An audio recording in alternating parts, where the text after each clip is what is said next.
Today, we're breaking down the difference between antivirus and EDR and why both matter for protecting K-12 devices.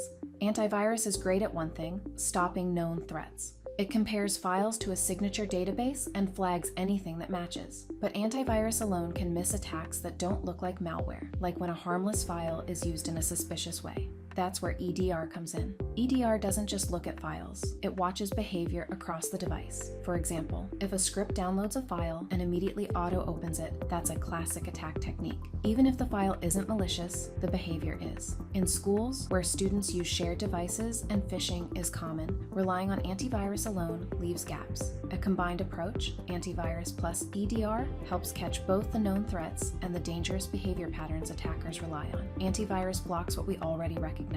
EDR stops what attackers try next. Together, they protect your district before suspicious activity becomes a full-blown incident.